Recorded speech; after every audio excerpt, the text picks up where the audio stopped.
აბა, კაი გამარჯობა. კაი გამარჯობა. მოგესალმებით.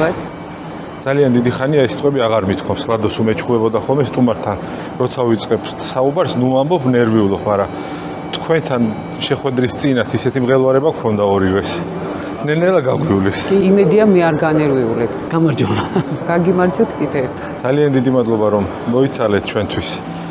ვცდილობთ რომ იმ დღესაც ვამბობთ, რაღაც შეიძლება გულურყვილო ცოდის გქონდეს რწმენა, რომ ამ ჩვენი გადაცემით რაღაცა კაი მაგალითს მივცემთ მშობლებს, მაგრამ ყოველ შემთხვევაში ყველანაირად ვცდილობთ ეს გავაკეთოთ და ბავშვებს, დედებს, მამებს, ოჯახებს რაღაცნაირად სამაგალითო ადამიანები გავაცოთ, რომ ეს ყველაფერი პრაქტიკაშიც გამოიყენონ და ძალიან დიდი სიტყვებია მაგალითი, მაგრამ ნახოთ თქვენ რას გულისხმობთ მაგალითში მაინც.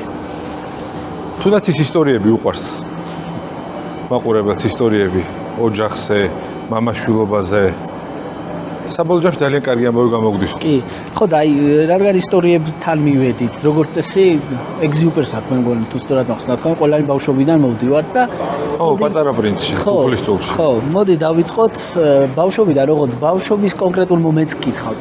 კი ბატონო, რა არის სურნელი, რომელიც გახსენებთ ბავშვობას? რა სურნელი მახსენებს ბავშვობას? მახსენებს თბილისში წვიმის დროს ჭადრების სუნი. რა საინტერესო სურნელია. ეს იყო ის სუნი, რაც ემიგრაციაში რო წავედით საფრანგეთში ცხოვრებლად, ეს იყო სულ რომელიც სულ მახსენდებოდა. ყნოსვითი მეხსიერებას რასაც ეძახიან, ეს იყო ჩემი ყველაზე ესეთი ნოსტალგიური, ვიზუალური, შეგრძნებითი, არც ყველანაირი, რაც შეიძლება ითქვას, ეს იყო ჩემთვის დაამნიშნავი. ჭადარი არ არის ახლა იშვიათი მცენარე და ალბათ სოფლიოს ბევრ ქვეყანაშია. სხვაგან ეგ სურნელი ყოფილა? საქართველოში წვიმის დროს რო სუნია. ესეთი სუნი არ არის ყველგან. ყველგან განსხვავებულია, ხო, რა თქმა უნდა, მაგრამ ნუ საქართველოში კიდე ჩვენი მაინც ის გარემო, თუნდაც ეს ეკოლოგიური მდგომარეობა, რაც ამ ჭადრებს კიდევ სხვა სულს და ასე შემდეგ. არა, თბილისში სულ სხვა არის. ჩემი შვილიც იყო ხა ცოტა ხნისწინ ჩამოსული. და მოვდიოდით თალიაშვილზე და იქაც ხო რაღაც ხეებია სპონტანურად, ხო? აი სუნი რაც მაშინ იყო ძალიან ისეთი. აი ერთად მოვდიოდით და ვამბობდით, რომ როგორი განსხვავებული სუნია და როგორი განსხვავებული ადგილია, კი? ნუ მაინც ჩვენია და რაღაც შეიძლება ჩვენც მიგვაჩნია, რომ განსხვავებულია. თბილისური წვიმა რო განსაკუთრებულია, ახლა გამახსენდა ერთი ამბავი. ძველ თბილისში ესეთი ტრადიცია ქონიათ 7 მაისს, ყოველი წლის 7 მაისს. გასათხოვარი გოგონები გამოდიოდნენ, თვებს იშლიდნენ და აუცილებლად 7 მაისს მოდიოდა წვიმა. და ვინც ამ წვიმაში დაისველებდა თვებს, ის გოგო აუცილებლად, ხო, ის გოგო ესეთი რწმენა ქონიათ, ძველი ამბავი. ძველ თბილისში. ვერასოდეს ვერ დავამთხოვე, რომ რაღაც ჩაწერა მინდა ხოლმე, რომ თან რო ვაკვირდები მართლა არის ხოლმე, ცოტათი მაინც წამოწინწყავს და არ დავკვირვები ვარ. ეხლა რა მოიცდის, მიშა 7 მაისამდე რომ მაგას დავა. ხო, აბა. არ დავკვირვები. განსაკუთრებული წვიმაც განსაკუთრებული იყოს რა გინდა. კი ბატონო, გვაქვს. ხო, ჩვენ ხო გვიყვარს რომ ვთქვათ, რომ ჩვენ რაღაცა ყოველთვის განსაკუთრებული გვაქვს, ხო? აი ხა მაგალითად მუშაობდი ერთ-ერთ პროექტზე, რომელსაც ახლა ვასრულებთ. ეს არის კულტურული იდენტობა შემოქმედებითი კუთხით. კულტურული იდენტობა ძალიან დიდი თემაა დღეს, ხო? 21 საუკუნეში ეს იდენტობის საკითხი ძალიან მწვავედ დგას. ეს ემიგრაციასთან დაკავშირებული პრობლემები იქნება თუ უამრავ, ნუ ეს ომები და 1000 რაღაცა აბშვება იმას, რომ ეს ადამიანები თავიანთ ლოკალურ ადგილებს იცვლიან, ხო? თან ამავდროულად. ამავდროულად ეს გლობალიზაცია, ღირებულებები იცვლება. ანუ შენ ვინ რჩები და როგორ რჩები საბოლოო ჯამში? ვინ ახარ შენ? ეს კითხვა ყველგან უკვე სხვანაირად ისმის. სოციალურმა ქსელებმა საერთოდ შეცვალა მთელი დამოკიდებულება რაღაც საკუთარი თავის მიმართ, რაღაც მოდელი არსებობს თითქოს და ახალგაზრდები ამ მოდელს მისდევენ და თითქოს ბევრი რაღაცაა, რაც უკვე იდენტობის საკითხს მწვავედ აყენებს. და ვფიქრობთ, რომ გამეკეთებინა ესეთი პროექტი, რომ აი რა არის იდენტობა, ჩვენ რაც განგვასხვავებს სხვებისგან, მაგრამ რაც განგასხვავებს, შენ ის გაახლოვებს. რამდენადაც უფრო განსხვავებული ხარ, უფრო მარტივად შეგიძლია იცი ვინ ახარ განსხვავებული, უფრო მარტივად ახლოვდები ადამიანებთან, ხო, სხვანაირი ხდები. და ეს უნიკალურობა შემოქმედებითი კუთხით რა იყო ჩვენი. ნუ ეს იყო ცეკვა, მუსიკა, ეს ღვინო, ეს ყველაფერი. ღვინო სტანდარტული რაც არის. ხო, მაგრამ არც ისე სტანდარტული არ არის. იმიტომ რომ ხო გონია რომ სტანდარტულია, ხო? იმიტომ რომ ეს ვიცით ჩვენ, მაგრამ აი რა ვიცით ამის შესახებ? აი რას ნიშნავს ეს სტანდარტულობა? ხო. ეს კიდე განსხვავებული საკითხია, როგორია მაგალითად ჩვენი შემოქმედებითი ხასიათი. ხო? აი მაგალითად ქრისტიანობა რო შემოვიდა საქართველოში. ეს იყო ის პერიოდი, რომ ახალი ცივილიზაციის ეპოქა, ხო? აი ქართველებმა ყველაზე ჰუმანური და ადამიანური კუთხით რაც ჰქონდა ქრისტიანობა ზუსტად შეითვისეს. ეხლა ვეფხისტყაოსანის გაპაფსავებული ბწყალებში თემაა და უკვე ნუ არავის აღარ აინტერესებს ეს შენი მორალური კოდექსი, ხო, რაც არის. მაგრამ ესეც ქრისტიანული ღირებულებიდან წამოვიდა და ისე კარგად აითვისეს, რომ ესე იგი მე-4 საუკუნეში ქრისტიანობა შემოვიდა და მე-12 საუკუნეში კიდე ესე მყარად იყო რაღაც მორალური კოდექსი ჩადებული იმისი, რაც ქრისტიანულმა რელიგიამ შემოიტანა საქართველოში. მე ეს ღვინის კულტურა, ხო, ხა ვიძახით რომ ეს ღვინო რა არის ესეთი განსაკუთრებული და რაღაც, მაგრამ ყველაფერი ვაზიდან და ღვინიდან, ჩვენი ბუნებრივი ლოკალური ხასიათი რაც არის, ძალიან უნივერსალური შეიძლება იყოს ამავდროულად.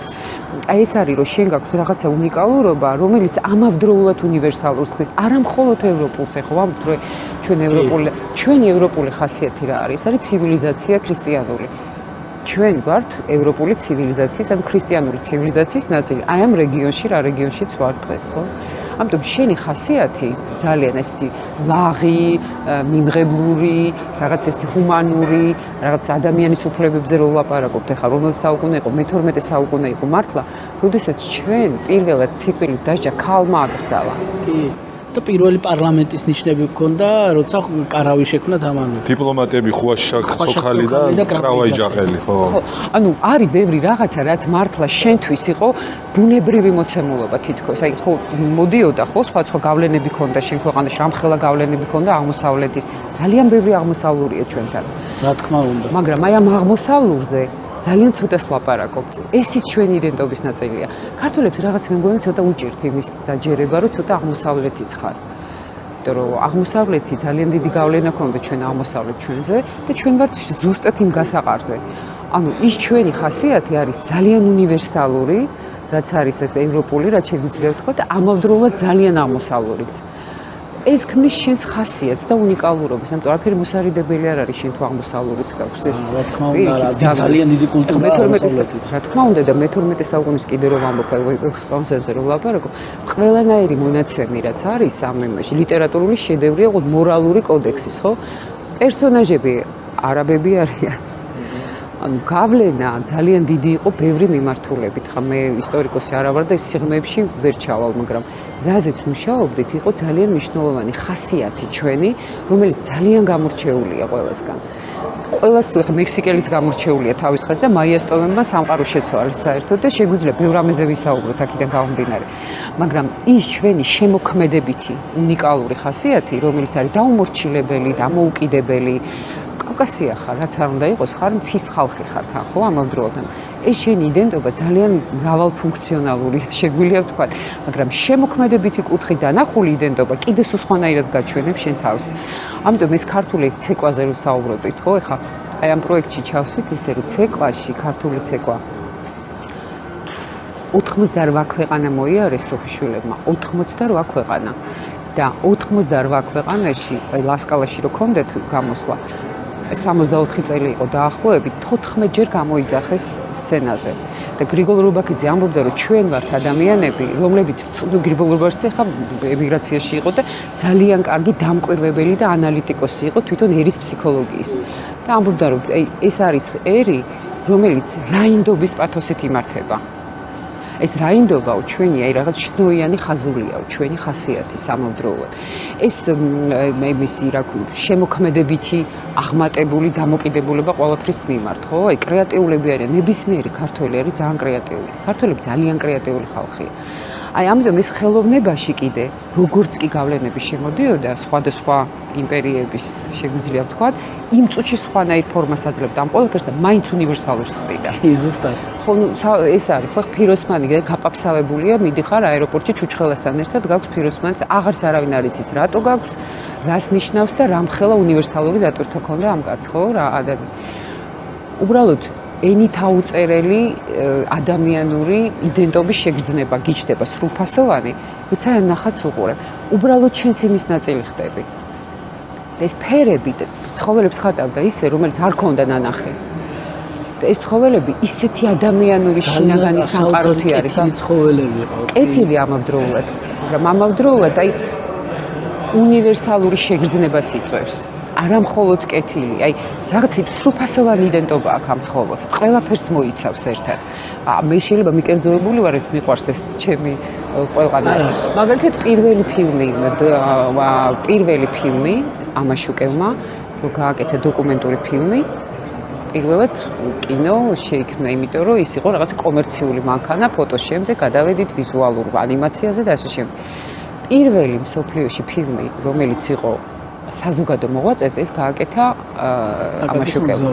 ხო, მაგრამ პირველი იყო მსოფლიოში საზოგადო მოღვაწეზე. ნამდვილად არ ვიცოდი. ანუ ეს ნიშნავს რას? იმას კი არ ვუყურებ ყველაფერში პირველები ვართ. ეს ჩვენი კრეატიული ხასიათის ნაწილია. და შენი იდენტობაც ამაში გამოიხატება. რომ პირველი გააკეთა, ну იფიქრა ხო, მანამდე იღებდნენ ბეთევზეობა მატარებელი მოდის, მოკლე, რომელიც ხალხს შოკში აგდებდა, ხო? და დღეს ყველას ესე სელფი უჭირავს, რაღაც ხულელურად და ყველას უნდა ეს ნარცისული გამოხატვა, ეს სხვა რეალობა. შენ ადამიანმა თქვა, მოდი გავაკეთოთ საზოგადო მოღვაწეზე, რომელმაც უამრავი რაღაცა შეცვალა ქვეყანაში და ამ ადამიანს გაყვა. ეს იყო პირველი ფილმი საზოგადო მოღვაწეზე თელს სამყაროში. ანუ რითი თქმა მიტან პირველობა იმას ანიშნავს, რომ ჩემპიონი ხარ და შენზე უკეთესი არავინ არ არის, მაგრამ ეს კიდევ შენი ხასიათის ნაწილია, აი ამ კრეატიული ნიჭი, რაც შეიძლება გამოხატო. არაჩვეულებრივი მომივიდა ახლა გადაცემული. დავუყენეთ ხალხო, ჩვენი სცენარი ისე საოცრად წახვედით, რომ სულ სხვა რაღაცეები გვინდა და საერთოდ არ გვინდა. არაჩვეულებრივად აქვს ქალბატონო ლუკა ქართული ხასიათი გადმოცემული გურამ დოჩანაშვილის ხორუმი ქართული ცეკვა. აი კულტურული მემკვიდრეობა ის არის იუნესკოში მიენიჭა კულტურული მემკვიდრეობის სტატუსი. კი. ეგ არ ვიცოდი. აი ამ ხორუმის ქართული ცეკვაში ჩამოყავს ერთ-ერთი სოფელია, ქართული სოფელი სახელი არ აქვს და ჩამოყავს ამ სოფლის მაცხოვრებელს ემიგრაციაში წასულს უნივერსალი ქვია ამ ტიპს, ვინც ჩამოდის, რომელიც დადის სხვადასხვა სოფლის სხვადასხვა ქვეყანაში და სწავლობს ერებს. და ამას დასცინის რომ აიო რა უნდა იყოსო შენიერი ისეთი რომ მე ვერ გამოვიცნო და ამოხსნაო და შოქში ჩააგდებენ ქართველები, ჩვეულებრივად შოქში ჩააგდებენ. აი პირობითად რომ მე და მიშო ერთმანეთს ხო ვეჭხუბებით, მაგრამ ის უნივერსალი, ანუ პირობითად თქვენ რომ მიშო გალანძღობ, ფარად გადავ მიშოზე როგორ კადრულობ ამას და ასეთი ნიუანსები ზუსტად ის აქვს გადმოცემული, რაზეც თქვენ საუბრობთ. აი უნიკალური კრეატიულობა, აი უცებ გასაჭიროა და გონი ამ უნივერსალს დაიღუპა ქვეყანა და ისეთ გამოსავალს მოძებნიან. მე რატო არ მომაფიქრდა პირველი ხო მარტივ რაღაცას გამოსავალს რომ მოძებნის ადამიანი პირველი ხო ეგიჩდება რა მარტო იყოფილა მე რატო არ მომაფიქრდა და გაგიჟებულია და ბოლოს ხელებს აწევს რომ თქვენ უნიკალური ხალხი ყოფილხართ და ზუსტად ეგ ჩამოგვიყვანეთ პირველი ქალებზე რო შეგვიხა ხო არის დღეს ტენდენცია ესეთი რომ აი ქალი და კაცის თანასწორობა ну ეს ხა ესეთი კიდე ცალკე ძალიან ესეთი მწვავე საკითხია და დღეს ესეთი რეალობაა რომ ამაზე ლაპარაკი კიდე უფრო სხვა სიღრმეებს მოითხოვს, მაგრამ რის თქმა მინდა, რომ პირველი მის ევროპა იყო ქართველი ქალი. ეკატერინე თახნიშვილი. როდესაც ჩავიდა საფრანგეთში არისტოკრატია გაიქცა რევოლუციის შემდეგ, საფრანგეთში რომ ჩავიდნენ ისე ბუნებრივად და ორგანულად მოერგენ იქაურ ესთეტიურ ხარისხს, რომ მათთვის ეს ბუნებრივი მდგომარეობა იყო. და კოკო შანელთან რომელმაც რევოლუცია მოახდინა ქალის ზოგადად ხასიათის და არსებობის, ხო? აი თავისი სტილით ჩაცმის და თავისუფლება მიანიჭა ქალს. ეს ქალები, რომლებიც ჩავიდნენ მერი შერვაშიძე, უამრავი ადამიანი, ვინც ჩავიდა, ძალიან ბუნებრივად მოერგო ამ ადამიანებთან ყოფას და ცხოვრებას და შერვაშიძე იყო მის ევროპა, მის მსოფლიო. ანუ რისი თქმა მინდა, რომ ის ხარისხი და ის კრეატიული ნიჭი, რაც ჰქონდა ამ ქალებს და ის დახვეწილი თქვათ რაღაცა ესთეტიური დამოკიდებულება ხელოვნების მიმართ ძალიან ბუნებრივად მოირგეს. და რისი თქმა მინდა, რომ ეს ჩვენი კრეატიული ნიჭი არის ასევე ჩვენი იდენტობის ნაწილი, რომელიც ძალიან უნივერსალურია და სხვებთან ერთად გაახლოებს, აი ამას ვამბობ, რომ შენ კი არ განგაცალკევებს. იქ რო ჩავიდნენ და მათთვის ეს მდგომარეობა ბუნებრივი რო იყო და იქაურ კულტურაში მაგალითად რომ ძალიან თავისუფლად მოერგეთ, ეს ნიშნავს, რომ შენ გაქვს ის უნივერსალური, ევროპული, რასაც ქვია, შემოქმედებითი ხასიათი, რომელიც მთელ მსოფლიოში ზოგადად ხელოვნება არის ის, სადაც ყველა იპოვის თავის ადგილს. ანუ თავისუფალი სივრცე იქ არ არსებობს. ჩემ ადგილას ხარ და მიიწიე და დამსვი და რამე არ ხდება იქ. შეიძლება ხდება, მაგრამ არა იმ კუთხით, ეგოს თამაში ნაკლებია. იქ არის ყველასთვის კრეატიული სივრცე, სადაც შეიძლება ადამიანებმა თავის თავი იპოვოს. რა კარგი გზით წავედით, ხო? კაი გზით, ერთი ისტორია კიდე გამახსენდა, მოვყვებით თუ შეიძლება. უფრო რაღაც ქართველის გიჟურ ბუნებას რო იმაშოვა. გივი ბერიკაშვილის მოყოლილი ისტორია ახალგაზრდა ვიყავიო და ძალიან მაგარი თოვლი მოვიდა თბილისშიო და რაღაც 01 თუ რაღაც ძველი მანქანა მყავდაო ოჯახი ჩავსვით ღამის თბილისში წამოვედით რუსთაველზე რომ გვენახა როგორ ბარდნიდაო და ის ეხლა რო ის არის საკრებულოს შენობა იქიდან მოდის რუსთაველის მეტროს მხრიდან ცოტა დაღმართივით ხოა თოვლს ხამია და უცებ შუა გზაზე მოდის ვიღაც კაცი ესე ხელებ გაშლილიო უყურებთ ეს გიჟი ვინ არისო ფიქრობთ და რომ მიუახლოვდითო აღმოჩნდა galaktioni რა აი ეხლაც დამიარა რაღაცნაირად ხო რაღაცა ეგეთი გიჟობები გვჩვევია ხოლმე ჩვენ და თან კარგი გიჟობები შემოქმედებითი სიგიჟე ბოდიში გაწყვეტილეთ ზუსტად მაგ პერიოდში როდესაც საკუთარი სიტყვის გამოხატვის საშუალებაც არ ექნებოდეთ იმიტომ რომ რევოლუციის შემდეგ უკვე წავიდა დიდი წნეხი იმ ადამიანებზე ჩვენთან მით უმეტეს როდესაც შეიძლება რაიმე წინააღმდეგობა გაეწიათ სისტემის მიმართ ხო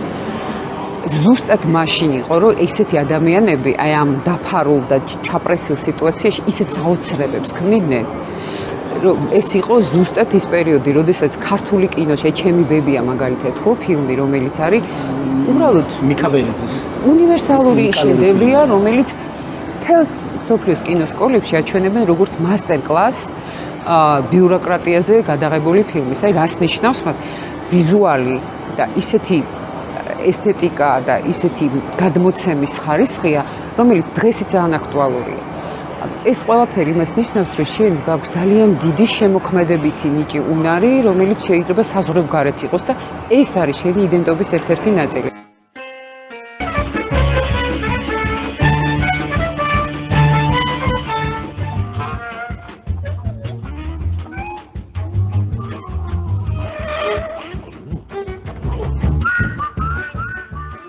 ეხლა უცებ ვიფიქრე, ისი გიჟი იყო თავიდან ხო ეგონათ, galaktioni რო აღმოჩნდა უკვე გიჟი აღარ იყო. სხვა რო ყოფილიყო შეიძლება ბოლომდე გიჟა ჩაეთვათ, მაგრამ galaktioni რო იყო ის გიჟი აღარ.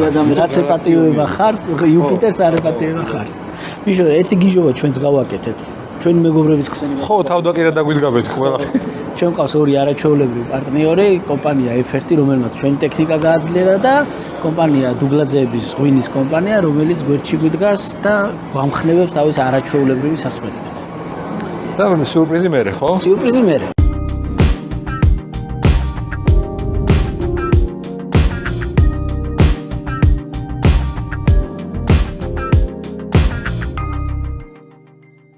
ახალგაზრდებს აქვთ დღეს აი ამ ტექნოლოგიები ძალიან სწორი ცოდნა. იციან რას ნიშნავს უფრო მეტად ადამიანის ხარისხი. რას ნიშნავს იყო სოციუმის ნაწილი. რას ნიშნავს დაიცვა შენი სიმართლე და რას ნიშნავს შენი ადამიანობის სწორ ხარისხში მოყვანა გინდოდეს. რაც თავია იციან როგორ გააკეთონ ეს ყველაფერი. ხო, მე ძალიან მომწონს ჩვენი ახალგაზრდების უმეტესობა, რა თქმა უნდა, კარგი და ცუდი ყველგან არის, იმიტომ რომ რაც თავარია, რაც მომწონს, მე თვითონაც ახლა 13 წლის არის ჩემი შვილი და ფაქტობრივად ის თაობა, რომელმაც მომავალი საქართველოს უნდა ააშენოს და ძალიან მომწონს თავისუფლების ის ხარისხი, რაც ჩემს შვილს აქვს. არ გადადის უზრდელობაში, ბევრს თავისუფლება რატომღაც გონია, რაც უფრო უზრდელობს და უტაქტოდ იქცევა, ეს არის თავისუფლება, არ გადადის უზრდელობაში, თუმცა აქვს უკვე თავისუფლების ის მიდგომა, რომ სწორად შეაფასოს რა შეუძლია, რა არ შეუძლია, რა ეკრძალება, რა არ ეკრძალება და ამავე დროს მშობლებისგანაც მოითხოვოს ისეთი რაღაცები, რაც ჩემ თაობას არ შეგვეძლო. გუჯერ ეკოლოგიასთან დამოკიდებულება უკვე სხვანაირი აქვს ხო ამ ახალგაზრდებს.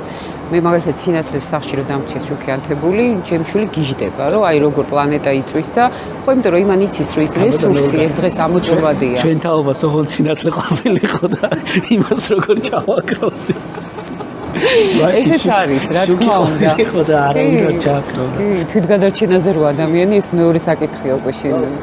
ერთ-ერთი თვისება კიდე რაც მომწონს ქართველების არის ის რომ რაღაცა ღიები ვართ რა და თქვენი პატარა მის ციტატა მინდა წავიკითხო. დავიბადე მთაწმინდაზე იტალიურ ეზოში, სადაც რუსი, სომეხი, ქურთი, ქართველი და მრავალი სხვა ეთნოსი თბილისურ გარემოში თანაცხოვრობდაო. ესეც ძალიან გამოგვარჩევს, მე ასე მგონია. მეც ასეთ ეზოში გავიზარდე. მთაწმინდაზე არა, მაგრამ ვარ კეთილში, მაგრამ უამრავი ეროვნების ადამიანი იყო და აპერიკა მყავდა ძმაკაცი, გასანა იყო კიდე. გახსენდებათ რამე ბავშვობის ისტორიები, აი ეზოში? ხო, ეზოს ისტორია. იცი როგორ აი ჭადრების სუნივით არის ჩემთვის მიშო ეს ისტორია. იმიტომ რომ როდესაც ის უბრალოდ ხედავ და ვგრძნობ, აი გადმოცემაც კი ძალიან მიჭირს. ეხლა ვიზუალური ის რო გაქვს რა მეხსიერება. რომ ხანდახან არის რომ მახსენდება შემიძლია 10 წუთი იყო გაშეშებული და იმ ყველაფერს უყურებდი როგორც კინოკადრებს. ეს მე მგონი ყველას ადამიანს ახასიათებს. ხო, ну დიდხანს არ უნდა შეჩერდე იქ და იმ ეზოში არ უნდა დარჩე, მაგრამ ყოველ შემთხვევაში ის რომ ეს იყო ძალიან ძვირფასი პერიოდი შენ ცხოვრებაში, ბავშვობაში ეს ყოველთვის ძვირფასია. ყველაზე ისეთი უსაფრთხო ადგილია შენ მოგონებაში რა რო გახსენდება, მაგრამ ეს კიდე იყო განსაკუთრებული რა ამ ქვეყნისთვის და ამ ქალაქისთვის კიდე, იმიტომ რომ იმხელა თავისუფლება იყო ურთიერთობლივი და ეს ეზოში მაგალითად იმდენად განსხვავებული ხალხი ერთად თანამცხოვრობდნენ. ეს ვარდების ეზოში ერთი ადამიანი ყვავდა, რომელიც ვარდებს სული და ბავშვები ამ ვარდებს აფუჭებდნენ. ჩვეულებრივი კლასიკური ჩვენი ეზო, რაც არის ყველაფერი.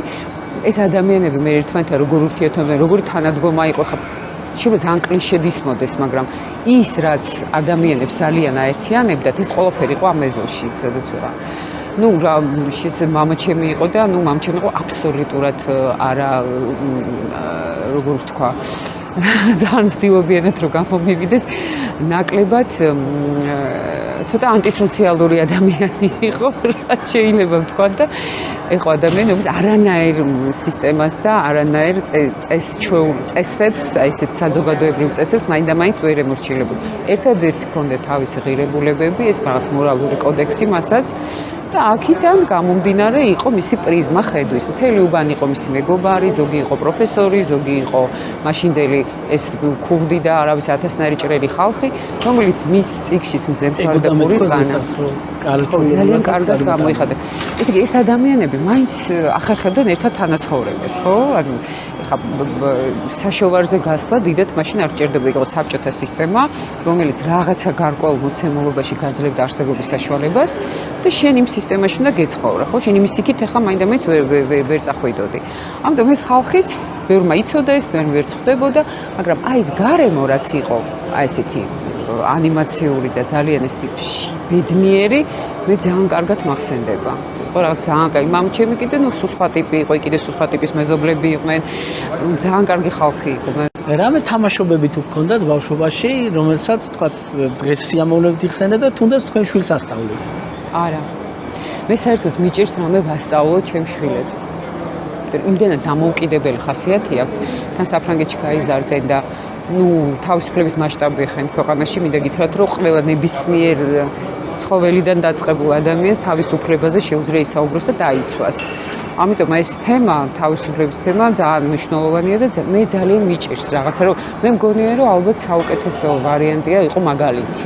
კი.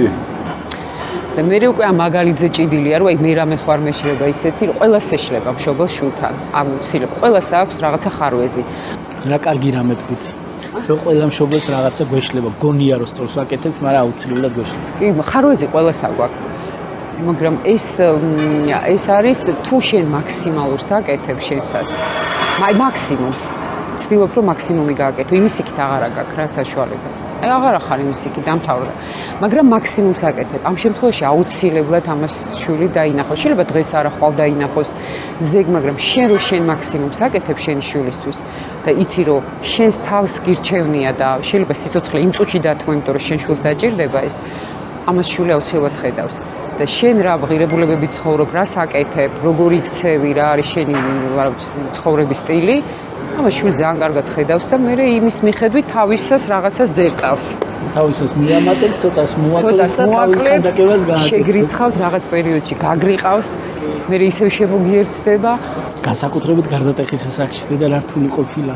თქვენ ყავთ? ხო, ორივეს გარდატეხის ასაკში ყავს შვილები და ეგ ერთ-ერთი კითხვა გვაქვს ეგეც რომ როგორ მიუდგეთ მით უმეტეს ლადოს ორი ქალი შვილი ყავს როგორც თქვენ მაგრამ რა მინდოდა მე თქვა იცით ეხლა რომ დავიწყე რომ ვცდილობთ რაღაც მაგალითი მივცეთ მაყურებელს პირველ რიგში საკუთარ თავს და ჩვენ ვისწავლოთ სხვადასხვა ადამიანისგან აბსოლუტურად ყველა სტუმარი გვეუბნება ფსიქოლოგი იქნება მსახიობი იქნება ნებისმიერი პროფესიის რომ მაგალითები უნდა ვიყოთ და მაგალითები ვართ შვილებისთვის და თქვენ ზუსტად ეს თქვით ახლა და გასათვალისწინებელია და რა ვიცი ხაზგასმით უნდა ვთქვათ ხოლმე რომ ჩვენ ვართ მაგალითები ჩვენი შვილებისთვის და როგორების ჩვენ ვართ, მე იქნებიან ისინიც ისეთები და მე პრეტენზია აღარ უნდა გქონდეს რა.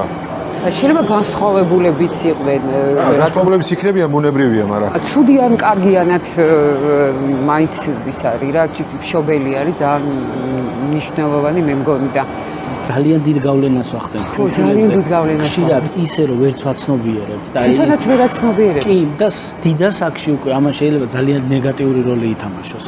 ან ძალიან დადებით. ან ძალიან დადებით, რა თქმა უნდა, და აი ზომიერების დაცვა ცოტა გვიჭირს მშობლებს. მაგრამ ალბათ პასუხისმგებლობა როდესაც არის მშობლებიც იზრდებიან ბავშვებთან ერთად. აი ბევრ მშობელს სპეციალისტ ეგ მიდგომა არ აქვს და თulis რომ მე როგორ უნდა გავიზარდო პატარა რა უნდა მასწავლოს. აი წერმა ბძანეთ რომ ეკოლოგიასთან დამოკიდებულება ახლანდელი თაობის. მე თამამად ვამბობ და არ მწხვენი ამის რომ ჩემმა შვილმა მასწავლა ძალიან ბევრი რამე. პირველ რიგში მასწავლა ზებრაზე გადასვლა. მასწავლა ავტობუსში ასვლისთანავე ბილეთის აღება, მასწავლა ნაგვის ურნის მოძებნა. ან სახში წაღება რაღაცა, თუნდაც ნაყინის პარკის ან რაღაც ნებისმიერ რაღაცის, რომ მამა ეს არ შეიძლება. ნუ ვაღიარებ რომ მანამდე არ ვიყავი კარგი მოქალაქე, ნენემ ძალიან ბევრი რაღაც მასწავლა და რატო არ შეიძლება რომ მასწავლოს მეორე შვილმაც, რატო არ გვინდა მშობლებს ვაღიაროთ რომ შვილები ბევრ რამეს მასწავლონ.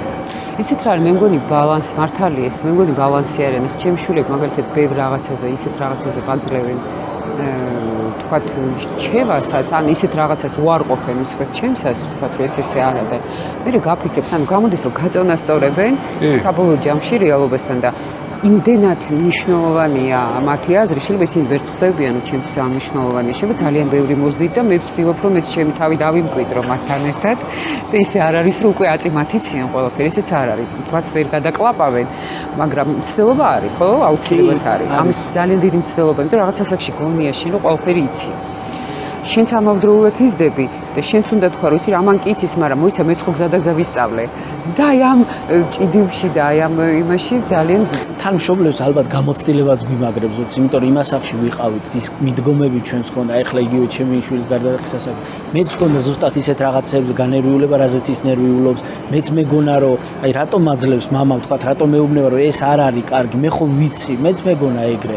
და ეს გამოცდილება რო გვიმაგრებს ზურგს, სწორად თუ გამოვიყენებთ ამ გამოცდილებას, უკვე შვილებთან ურთიერთობაც გაგვიოლდება. და ის მეგობრობა, რომელიც პატარა ასაკიდან მოდის, ამ გარდატეხის ასაკში არ დაინგრევა. გახსოვთ თქვენი შვილები როგორები იყვნენ გარდატეხის ასაკში და თქვენ როგორი მიდგომები ქონათ? ჩხუბი თუ მოგსვლიათ ხოლმე? ვიცით რა არის, ჯერ მე მინდა გითხრათ, რომ მე მქონდა ძალიან რთული გარდატეხის ასაკი. მოდი ჩემი თავიდან დავიწყო, რომ მათი გავიგო ჯერ. იმიტომ რომ საბოლოო ჯამში, როცა უკეთ გესმის შენ სად ახარ, ალბათ მე უფრო უკეთ გესმის. მამას როგორი მიდგომა ქონდა? აი ნახეთ როგორ იყო, ის იყო სხვა პერიოდი. ვიდრე ჩემი შვილების და ქვეყანა იყო სხვა. მე ვიყავი საბჭოთა კავშირის პერიოდის მიჯნაზე, როცა საბჭოთა კავშირი დაინგრა. მაშინ იყო ეს პერიოდი. 90-იანი წლები იყო და მე 17 წელს ვიყავი, რომ მყავდა შვილი. დაანგრეულ, გადამწვარ, ესეთ რაღაცნაირი ჩაბნელებულ ქვეყანაში, სადაც რაღაც ის იტალიური ეზო, რაღაც ის ზღაპრული ვარდისფერი სამყარო, რომელსაც ის საბჭოთა სისტემა გიქმნიდა, ასე შემდეგ. რაღაც ილუზიური ამბებიდან გამომდინარე უცბად ხდება ისეთ რეალობა. ილუზია ძალიან დიდ იმას მოითხოვს მე მიწაზე დანარცხებას, რაც სამ ქვეყანას დაემართა და ბევრ ჩვენგანს, ხო?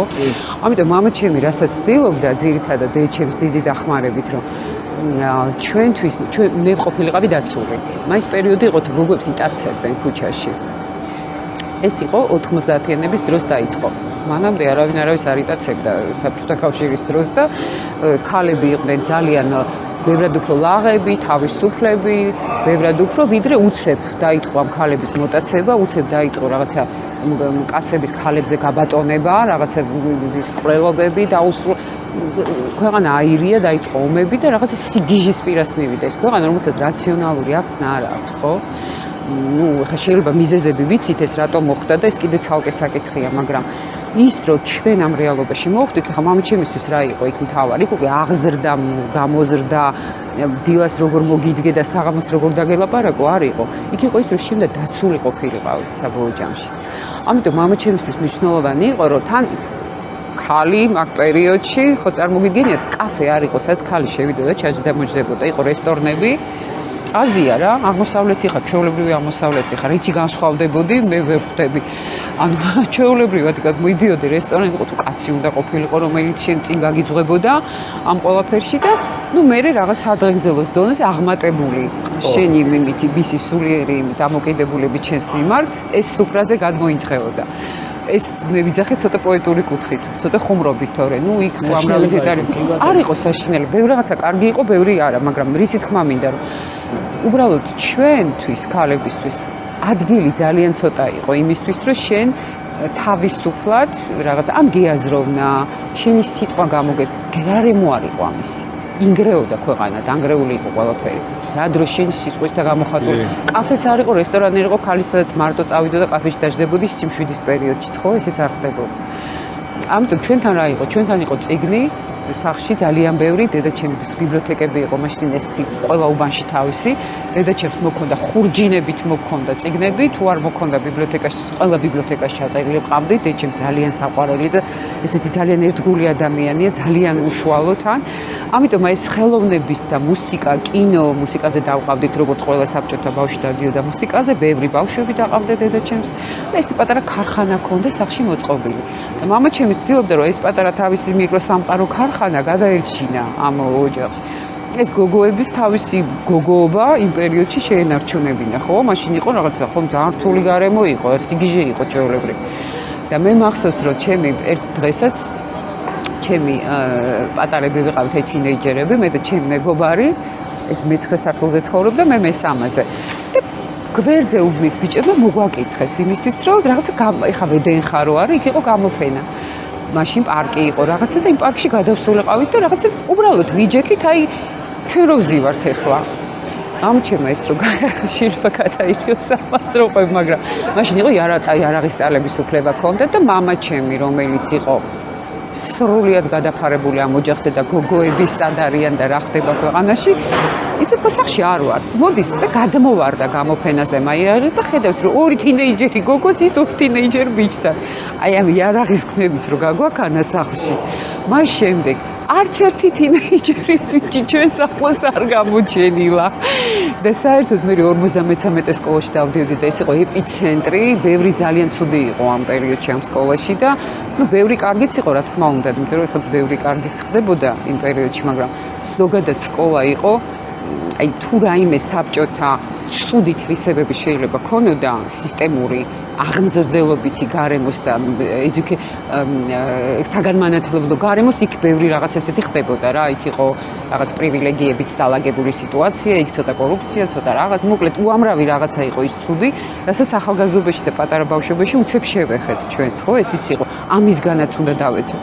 ამიტომ ჩვენთან იყო რა, კინო, სადაც გადაღებებზე დავდიოდით მამასთან და წიგნი, მუსიკა, ხელოვნება, ადამიანური ურთიერთობები, საერთოდ არც გვეგონა ჩვენ თუ არსებობდა შურის მომენტი თუ იყო, არც ვიცოდ რას ნიშნავდა. ისეთი გარემოს გვიქმნიდა დედა და მამა, გვიცავდნენ და გვიქმნიდა ახლა რესურსად დაუჯდებოდათ ეგ ყველაფერი. რა რთული იქნებოდა რომ დავფიქრებულა 90-იანებში რომ მე ვყოფილიყავი მშობელი და რა უნდა გამეკეთებინა და აი ფიქრითაც კი შოკი მიმიღია და წარმომიდგენია მშობლისთვის რა იქნებოდა. კონტერ შენ ვეღარ ალაგებ შენს რეალობას. შენ არ იცი რა ქაოსში ხდები უცბად. როდესაც არ ხარ მიჩვეული, ჩვენი მშობლები არ იყვნენ ამას მიჩვეული. დალაგებულ სისტემაში იყვნენ მაინც, ხო? ამიტომ ის რომ უცბად მათი შვილების მეგობრები ერთმანეთს ხოცავდნენ, ის იყო ბედური პერიოდი, ხო? ჩემი უამრავი სკოლელი, კლასელი მეგობა რა გაწყდა თაობა რა. ჩემი თაობა ძალიან შუალედური თაობა ამის დროს ყველაზე განწირული თაობა იყო ჩემი თაობა.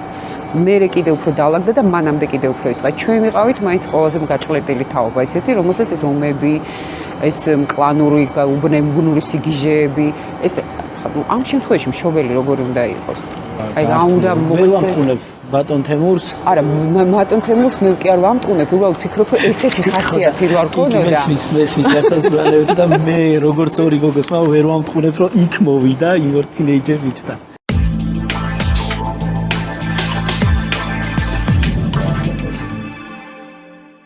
თამაშები ვახსენეთ და ერთი სპონტანური თამაში. ძალიან რთული.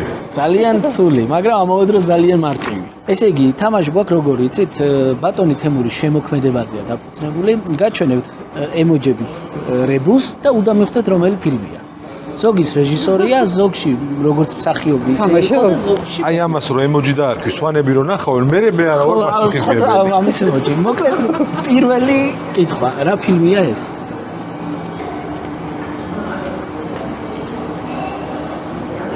მემკვიდრეობა? ერთი თვლილი. ხონდრო ეს მხოლოდ მემკვიდრეობა შეიძლება იყოს მეტი არაფერი. მემკვიდრეობა. კი, ეს არის თემურის და ჩემიზმის ერთობლივი ფილმი ტრადიციებთან დაკავშირებით. სხვათა შორის ქართულ ვიკიპედიაში ბატონ თემურის ფილმებში წერია მხოლოდ 3 ფილმი. უძინართამზე, ბეღურების გადაფრენა და ძმა.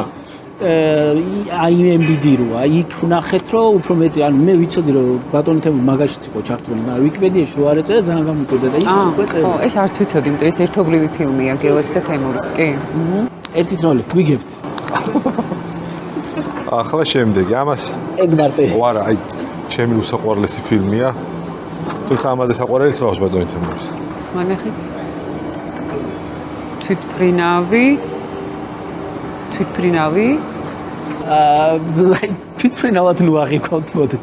ბეღურების გადაფრენა. ფრენაზე სხვა. სამი ბეღურები როგორ მე მივხვდი რომ ბეღურები სამი წელი. ბეღურების გადაფრენა, ხო ეს. საღებავის ემოციებს ვეძებდი და არა ავსვამ Facebook-ზე საღებავის. თვითფრინავი რატომ ისო? ფრენა. ანუ ბეღურების ფრენა და ნუ ის უკანა. და ბეღურები თუ არ დაფრენა, თვითფრინავი რო არ ჩაგესვა. ეგ არ მომაფიქრდა. მარტო ბეღურებიც გამოდგებოდა. შემდეგი. არა უშავს, დიდი სიმძაფრით მივხვდით რომ გადაფრინდნენ. კი ბატონო. ესა? ეს ბავშვი. ბავშვი არა, ბიჭია. ბიჭი? კი. ნუ უძინართამზე? არა. ბიჭი?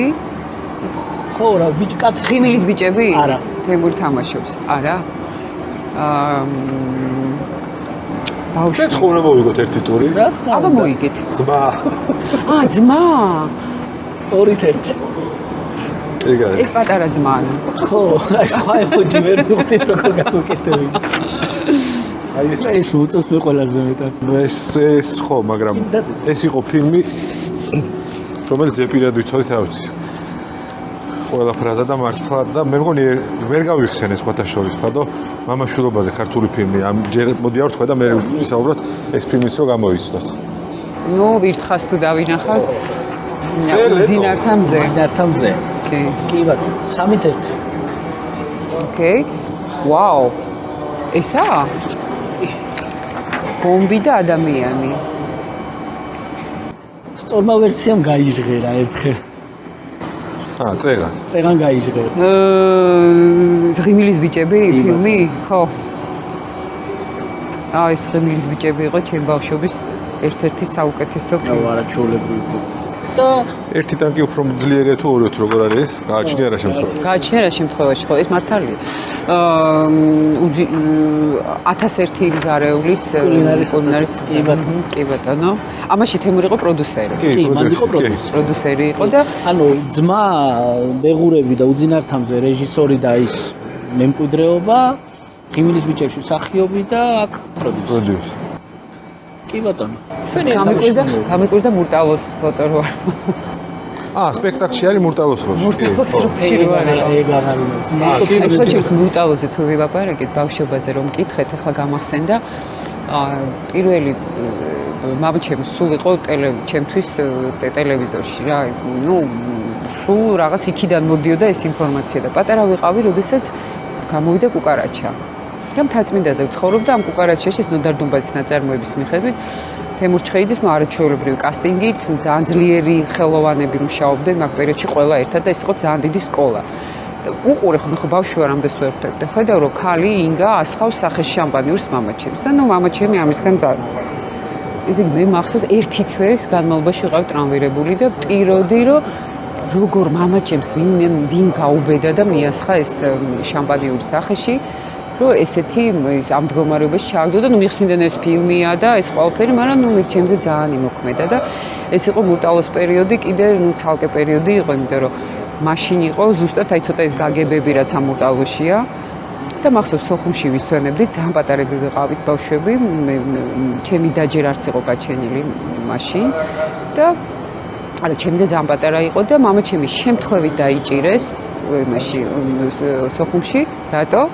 რომ საბჭოთა პოლიცია ვიღაცას ეძებდა და აღმოჩნდა დაიჭირეს თემური, იმიტომ რომ ეს კრიმინალური ტიპი იფიქრეს, რომ ეს არის ეს კრიმინალი, რომელსაც ჩვენ ვეძებდით და მე აღმოჩნდა რომ პოლიციამ ეს კაცო ეს მუტალუაო და შევისეძებდი. ანუ ისეთი რეალობა, ესეც კინემატოგრაფიული სიგიჟეები და ამაში სუხდებოდა ეს კაცი, იმიტომ რომ დაიჭირეს, იმიტომ რომ მართალი კრიმინალი ეგონათ. აი ეს შეიშალათ. და ის სულ ამ თავგადასავლებში ვიყავით ხოლმე და მუტალო იყო მაშინ, საგიჟეთი იყო, იმიტომ რომ მამა ჩემი რომ მოდიოდა რაღაცა ეს მუტალოს თემა, მივხვდი რომ რაღაც სასწაული ხდებოდა ამ კაცის გარშემო. მე ვერ ხვდებოდი, პატარა ვიყავი რა ხდებოდა. მაგრამ აი ის დიდი სამყარო, რასაც ეს კაცი გვაწვდიდა გარშემო, გადაღებები, ეს რაღაცა მთელ ქვეყნის მასშტაბით გთავაზობდა სივრცეს, ოთახს, სახლს და ურთიერთობებს ცილდებოდა რა. ამიტომ ეს იყო ჩვენთვის დიდი სამყარო, რომელსაც დავყვებოდით ფაქტიურად და ამ კაცის ცხოვრება ჩვენთვის იყო ესეთი დიდი კინო, სადაც თვითონ მონაწილეობას გვაღებინებდა. ჩვენ ყველას უძინართან გვაქვს ეკრანზე ნანახი. ეკრანს მიღმა წეღამ ბრძანეთ რომ გადაღებებს დავდიოდი. როგორი იყო უძინართან მზე? თან ბოდიში სანამ მაყურებელს მინდა რომ შევახსენოთ, რომ ვეძებდით ახლა აღარ მახსოვდა. 4 წელი იღებდა ამ ფილმს, ხო? და რთული იქნებოდა და როგორი იყო ამ დროს ამ 4 წლიანი გადაღების პროცესში? ხასიათი შეიცვალა, გაბრაზებული იყო ხოლმე. ესეთ მნიშვნელოვანი ზოგადად არის, ამას მე არ ვამბობ, მაგრამ ფენომენი თავის ჟანრში, იმიტომ რომ არის მხოლოდ რეჟისორი, ხო? ეს იყო ამდროულად სახალხო ტიპია, რომელიც ყველა თაობაში დღეს მაგალითად მზემთავრდა პოლისყანაა და ახალგაზრდები კი არიშიც კი ქუჩაში რო ხდებიან ციგნის ფილმად გადაღებას. ეს თვითონ არ ვიცი, მაგრამ ისე ზოგადად სასერიალო ფილმია აუცილებლად. რო ვკითხულობდი ამ წიგნს, მეგონა რომ ფილმს ვიყურებდი. ეგრე სწრაფად მე ციგნი არ წამი. არაჩვეულებრივი ფილმი გამო, სერიალიც ძალიან მაგარია. ზოგადად მისი პერსონაჟები, აი ძმაც რომ ნახოთ, ხო სოციალისტი ტიპი, რომელიც რაღაც უსამართლობას ებრძვის. ბეღურების გადაფრენაშიც აი მთავარი პერსონაჟი რაც არის სისტემის მიღმა ტიპები არიან, რომლებიც საბჭოთა ქვეყანაში ადგილს ვერ პოულობდნენ. შენ თუ არ იყავი რაღაც ჩამოსხმული ფორმულა საბჭოთა კავშირის დროს, აღმზელობის საკითხშიც ესე იყო. სკოლაში თუ არ იყავი რაღაცა ტიპი, რომელიც ყალიბში და ჩამშდარი იყო, შენ უკვე უძინართან მზეშიც ეგრე არ არის, ამოვარდნილია იმ სამედიცინო რეალობიდან. თავარი გმირი და თავისთვის კვლევებს ატარებს და გიჟგონიათ ადამიანი, რომელიც თუმცა კიბოსწამალს ქმნის.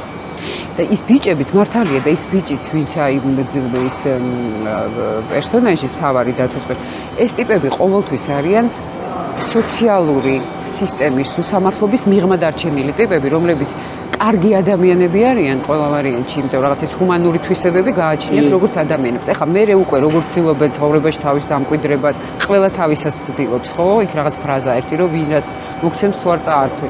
ეხლა ეს ძალიან უტრირებული ფრაზაა, მაგრამ შენ წარქმევა რაც ნიშნავს, შენ ყოველთვის უნდა ეცადო რომ შენ თავი დაიმკვიდრო და არასოდეს არ დათმო ის რაც ხარ. ეხლა ეს შავ სამყაროდან გამომდინარე არ ვლაპარაკ. ანუ ეს ის რეალობა იყო, სადაც ადამიანები ყოველთვის იყვნენ რაღაც სისტემის მიღმა ცხოვრებას მუდომებული რომ სოციუმში ჩაწერილი იყვნენ. ყველა თავისას წვალობს, ხო, ცხოვრება ძალიან რთული რაღაცაა. ამიტომ ეს უძინართან მზის თემაც რაც იყო და მაშინ რომ იღებდა ამ ფილმს, ხო, მაშინ გარემო სხვა იყო და ესეთი ტიპები ვინც იყვნენ თემურის მაგჩემი ამათ ძალიან კარგად იცნობდა ესეთ ხალხს. მე შეიძლება არ მქონდა შეხება, მაგრამ თვითონ იცნობდა ესეთ ადამიანებს, ხო? თვითონაც ძალიან ბევრი შრომა იმისთვის, რომ თავი დაემკვიდრებინა და ამიტომ ეს სისტემას მიღმა დარჩენილი ადამიანები და ეს მათი ცხოვრება, ეს იყო ყოველდღიური ჩვენი ცხოვრების რეალობა, როცა სახლში განიხილებოდა კასტინგი, სახლში განიხილებოდა, აი დაიწყო ფილმის გადაღება, მერე სხვა პერსონაჟები აერჩია, გააჩერა და ხელახლა დაიწყო ფილმის გადაღება. ანუ მსახიობები შეცვალა და მსახიობები შეიცვალა. უკვე გადაღებული რაღაცა მონაკვეთები თავიდან დაიწყო, იმიტომ იღებდა ამდენი ხანი. ой, მე მეგონა როცა ოპერატორი ვიციო შეცვალა ბევრჯერ შევცვალე, მაგრამ მე გითხავს დიდი ხანი გადაღება მეგონა 90-იანების და ფინანსების გამო. ფინანსების გამო უფრო საბჭოთა კავშირში კი რთული იყო, მაგრამ ნუ მაინც ქართული ფილმი გაფინანსებდა და რეზო ჩხეიძე იყო, რომელიც ძალიან კარგი მცოდნე იყო კინოსი და ძალიან კარგად ხედავდა ამ ახალგაზრდებს, ვის რა ნიჭი ქონდა და ვისთვის რა გზა შეიძლება გაეკვლიე, რაც აი თემურის აი ახალი ტალღა რო წამოვიდა, ესე ამათ ძალიან დაეხმარა. და ამ შემთხვევაში, როდესაც ამას იღებდი, თემური გუჯაბურდულის შემდეგ მოიყვანა, მანამდე სხვა მსახიობი იყო. ამიტომ გუჯაბურდული, რომელიც მისი მეგობარი იყო და თამაშობდა იმაშიც ბეღურების გადაფრენაშიც, შემდეგ მოიყვანა და შემდეგ გახდა მამა გუჯა. ამიტომ როგორი იყო თემური, ყო აი ამ შემოქმედებით ქაოსში ჩართული, სულ რაღაცა გადაღებების თემა, კოსტუმების და ეს სახში ირჩეოდა და ჩვენც აი ბავშვებით თემური იყო მთავარი პერსონაჟი. ჩვენს ოჯახში. მინდა გითხრათ და დანარჩენები მოვდიოდით შემდეგ. ამიტომ ჩვენ ამ ყველაფერს მივყვებოდით და არის პერფექციონისტი და არ აქვს ესეთი რბილი ხასიათი ნამდვილად. ამიტომ იმ შემთხვევაში როგორც კი მის საქმეს ან მის ღირებულებებს რაღაცა ეხება, იყო აბსოლუტურად შეუვალი და ძალიან მინდა გითხრათ, რომ დიდი სიტყვებით ნამდვილად არ გამოირჩეოდა. ვაჟებთან უფრო მკაცრი იყო ხოლმე? არ იყო შვილებთან მკაცრი. არა. მკაცრი არ იყო. ჩვენთან არ იყო მკაცრი. თქვენთან არა? მივხვდი ხო? ჩვენთან არ იყო, ოჯახში არ იყო მკაცრი, შვილებთან არ იყო. შვილებთან იყო ძალიან პროტექტორი და ძალიან დამცველი. და ნუ შენ გიხდებოდა იმის თქმა, რომ შენც ადამიანი ხარ და შენ გჭირდება, რომ რაღაცა შენით გააკეთო და არ არის საჭირო, რომ 50 კაცი უკან მოყვებოდეს იმ შემთხვევაში თუ რამეს აკეთებ. ბიჭებთან ძალიან ახლო ურთიერთობა აქვს და თითქმის ერთად დააკეთებენ ყველაფერს. მეგობრები არიან რამდენადაც მივხვდი ბიჭები და мама. ერთად რო გადაიღეს ფილმი, მაგ დროს აი თქვენი ძმის დამოკიდებულება როგორ იყო? არ იყო რთული მამასთან ერთად მუშაობა ფილმზე? აი ხა მე გეტყვით ერთ რამეს, ზოგადად თემურისთან ერთად თანაცხოვრება არის რთული რატო? იმიტომ რომ ეს არ არის ადამიანი, რომელსაც რაღაცა კონკრეტული რაღაცა ერთი ხასიათი შტრიხი აქვს და შენ იცნობ იმ ადამიანს. ეს არის დიდი ბუმბერაზის შემოქმედებითი სივრცით მოცული ადამიანი. ამიტომ შენ ეკონტაქტები მასთან ერთად მთელს ემოციურ სამყაროს, რომელიცაც ის ხედავს. და რასაც ხედავს, მის შემოქმედებას გაჩვენებს, ხო?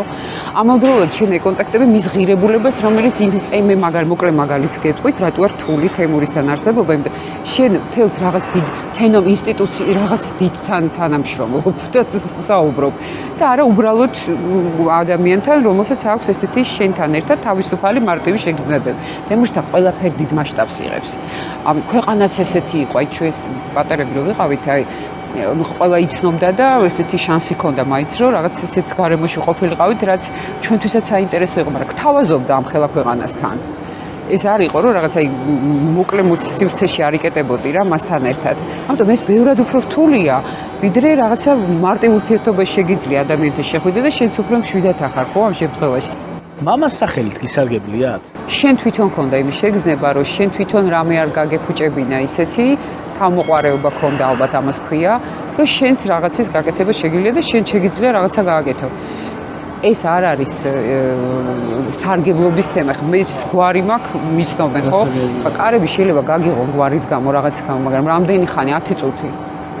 მე შენ თვითონ თუ არაფერი არ გააკეთე, შენ თვითონ თუ არ იშრომე, არ იმუშავე, რა მნიშვნელობა აქვს ვისი ხარ და რა გვარი. ხა ეს უბრალოდ მე მგონია რომ ეს გადაცემა უფრო მამაჩემის მამების გადაცემა ქვია ხო მამების დრო და უფრო მამაჩემზე საუბარია ვიდრე ჩემზე, ამიტომ თემურიზე უფრო მეტად საუბრობთ ახლა თორე იმ შემთხვევაში, როდესაც მე რაღაცას ვაკეთებ და რა, იქ შენ ხარ შენ თავთან მარტო, შენ ხარ ის შენ გისმენს ადამიანი და შენ აკეთებ იმას, რასაც აკეთებ. შენი არჩევანია საბოლოო ჯამში, რასაც აკეთებ.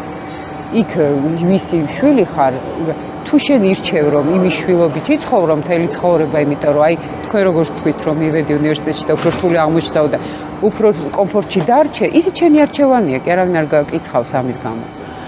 უბრალოდ შენი არჩევანი რა არის და რამდენად მე რისი გაკეთება გირჩევნია თორე. რა თქმა უნდა, 5 წუთის იქით არავის არ აინტერესებს ვინ ახარ. ისედაც ვისი შვილი კი არა, ვინ ახარ აღარ აინტერესებს. არა თუ ვისი შვილობა. ის გამახსენდა, მე მგონი ნენსი რეიგანის თუ რომელიღაცა იმის საყვარელი ფრაზა არისო, რო ვიცოდეთ ადამიანები ჩვენზე რამდენად ცოტას და ნაკლებად ფიქრობენ, თავს შეურაცხყოფილად ვიგრძნობთ. აი საერთოდ არ მაინტერესებს. და ჩვენ კიდევ გონია რომ ის რას იტყვის, როგორი იტყვის და თავს ახალთ ხოლმე დიდ გეგმას. თუ კაცი. ხო, არა, აბსოლუტურად არავის არ აინტერესებს ადამიანები, რომ ეს ძალიან აი არ ვიცი ხა რაღაცა თუ მართლა არ ადექით ესეთი არ გააკეთე რომ ყურადღება მიაქცივინე 5 წუთში ერთხელ ისტერიკა არ ვიცი რა ხო არსებობს ხალხი ვისაც ჭირდება ეს გიჟურო ყურადღების მიქცევა თუ ესეთ იმაში სიგიჟეში არ ჩართე ადამიანი ხო ან რამეს ისეც არ აკეთებ რომელიც ყოველდღიურ ყურადღებას იქხავს აბსოლუტურად არა ისიც არ აინტერესებთ შენი ყურადღება გაწეღან მიშომ თქვა და ამ ფრაზას მინდა ჩავეძიო რომ უძინართამზე ალბათ ერთადერთი ფილმია სადაც მამაშვილობაზეა და ამავე დროს მამას ეძღვნება. გუცი ბატონი თემურის მამას ეძღვნება ფილმი. როგორი იყო ბატონი თემურის მამა ეს თუ გქონდათ მასთან ურთიერთობა? მე უკვე გარდაცვლილი იყო, მე როგორც უძინართამზეშია, ესე ადრე გარდაიცვალა. ისიც ექიმი იყო და ამაზეა ფილმი. ეს რეალობასთან არ არის შერს ისტორია რაც არის რა. ეს კაცი რო გარდა იყო სვანეთში ექიმი. სცენარებში ერკვეოდა კარგად რაღაც ეგეთი მოსტაკითხვა.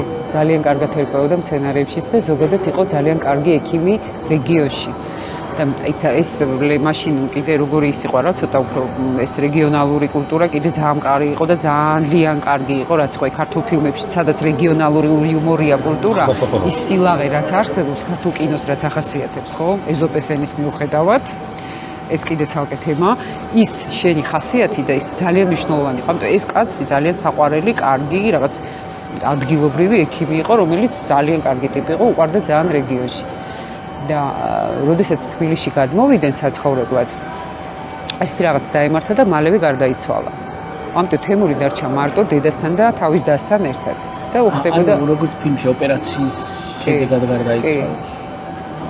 ფაქტობრივად ფილმის სიუჟეტი არ არის შორს არა თემურის ყველა პერსონაჟი ძალიან ახლოს არის მის შინაგან საყვაროსთან შეიძლება ფაქტობრივად არ ემთხვეოდეს მაგრამ ის ყოველთვის ის ბრძოლა იყო აი მაგალითად ძმას რო იღებდა თემური საბჭოთა კავშირში მაშინ მოსკოვში უნდა დაემტკიცებინა ჩვენთვის სცენარი ანუ შენ რაღაცას რო დაწერდი შენ იმას კი არ ნიშნავდა დილას გადაიღებდი ჯერ მოსკოვს უნდა დაემტკიცებინა და ეს იყო მახსოვს აი სულ ველოდებოდით ბავშვობაში ის მლოდინი რომ მამაჩემს დაუმტკიცებდნენ თუ არა სცენარს და იქნებოდა თუ არა ჩვენ გვექნებოდა რო არის საშუალება რომ აი მამაჩემს ეარსება იმითი რაც აკეთებდა და მახსოვს აი ძმაში რაღაცას უჭრიდნენ ფილმში დუელის სცენა იყო რომელიც ამოუღეს და როგორ განიცდიდა და როგორ განიზვიცდით ოჯახი და დედჩემი როგორ განიცდიდა და რამხელა ტკივილი იყო ეს იმ ადამიანის შემოქმედისთვის საბჭოთა კავშირის დროს რომ რაღაცის სიტყვას არ გაღებინებდნენ ეს იყო ძალიან რთული მამამისის ფილმი უკვე გადაიღო და ეს აღარ იყო ესეთი ცენზურის თემას არ ეხებოდა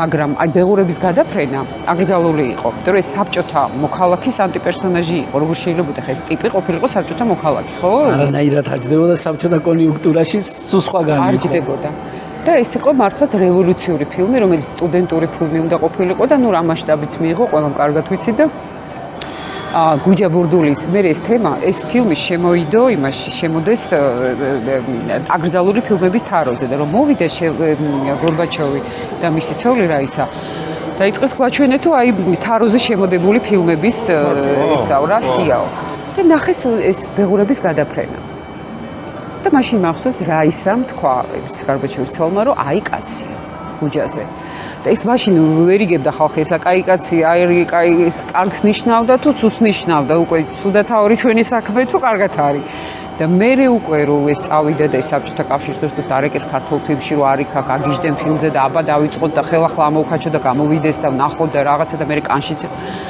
ამან კიდე ახალი სიცოცხლე მისცა და აი რამხელა მნიშვნელობა ქონდა მაშინდელ სისტემას. ანუ რაისას უნდა ვუმადლოდეთ რა ეს ფილმი გამოვიდა. ხო, აი ისეთ ხალხს, რომლებიც ხო საბჭოთა კავშირის დროს მონანიება მაგალითად ფილმი იყო, რომ ხელოვნებას ძალიან ბევრი ამის შეცვლა შეუძლია. შეიძლება საკუთარ სისტემა მოარყიოს და დაანგროს. ხო, იმ სისტემამ უნდა მოქცეს შენ არსებობის საშუალება.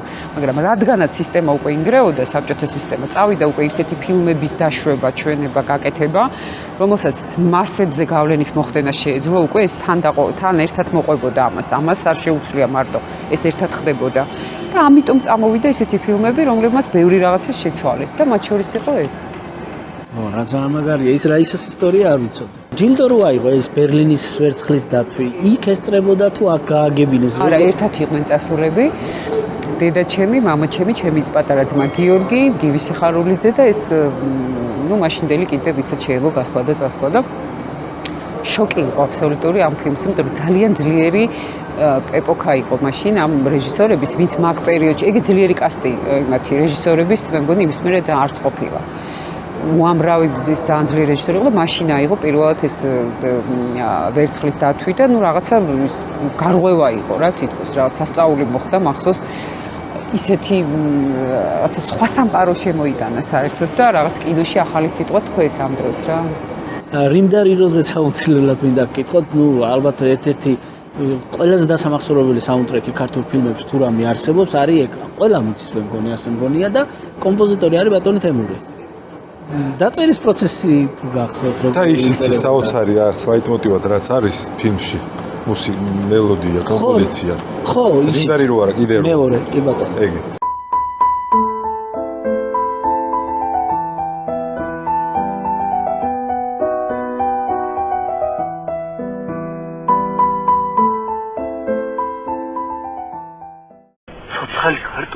ისე სხვა მუსიკებს დაუწერია წერდა მუსიკებს არა, იმიტომ რომ ეს იყო, როგორც ვენამბობთ, ხა 24 საათის განმავლობაში შემოქმედებით პროცესში, ამიტომ იჯდა და უკრავდა ხოლმე თავისით. ხო, ბევრს მუშაობდა სხვათა შორის თავის თავზე და ამ შემოქმედებით პროცესი ძალიან დიდი იყო. კომპოზიციები აქვს სხვა რამეც ამ უძინართა მზის გარდა კიდე? რაღაცებს უკრავს სულ. მაგრამ ჩვენ არ ვიცით ხო? ხო, მაგრამ არა. ეს ბებია ჩემს დაყავდა მუსიკალურ სკოლაში. სანამ არ უთხრეს, რომ ამ ბავშვს ნახრეტი არ არის მაინდა-მაინც ეს ადამიანი, რომელმაც 7 წლები და 10 წლები უნდა დაამთავროს, ამიტომ ეს ის პერიოდია, როდესაც ყველამ გამოვიარეთ ეს მუსიკალური სკოლები და ბებია ჩემი იყო მეგრელი ქუთაისელი. ცხუმაფხაზეთის ეპისკოპოსი იყო მისი მამა. და ქუთაისში წარმოიდგინეთ ეს რელიგიური და რაღაც ისეთი ოჯახი და ასე შემდეგ და იქ ამაშუკელი ეს მეგობრები და რაღაც ისეთი ქუთაისური შემოქმედებითი გარემოდანი იყო და რაღაც ასეთი და მისი ქმარი იყო სვანი, ექიმი, ესეთი სვანური, ესეთი ადამიანური ღირებულებით რაღაც სხვანაირი ექიმური ტრადიციები და ასე შემდეგ და მისი მამა და თემურის ბებია იყო მედიატორი ქალი სვანეთში. როდესაც ეს კაცები ხო, იქ მორალური დილემები განიხილებოდა, ეს იყო ერთადერთი ქალი, რომელიც აი ამ ყველაფერში იღებდა მონაწილეობას. ამიტომ ისეთი მიქსი ქონდა ამ კაცს, ესეთი რა, შემოქმედებითი მიქსი და რაღაც უცნაური გარემო, რომ აი მე მგონი აი ამ ყველაფერმა ერთად უშვა, რომ აი ეს გარემოს ძალიან დიდი მნიშვნელობა აქვს, რას დაგიტოვებს და რას გადმოგცემს კი. ბებია ბაბუა ახსენეთ და ასეთი ძალიან მაგარი რამე გაქვთ ნათქვამი, რომ ქართული ბებია ბაბუა იუნესკოს მემკვიდრეობაში უნდა იყოს შეტანილი. კულტურული მემკვიდრეობის ძეგლი. აი რას მოგუყავით ბებია ბაბუას? ბები ბაბუ. ხო, როგორი ბაბუა ბატონი თემური. იცით რა არის, მე მგონი ყველა ასაკს აქვს თავისი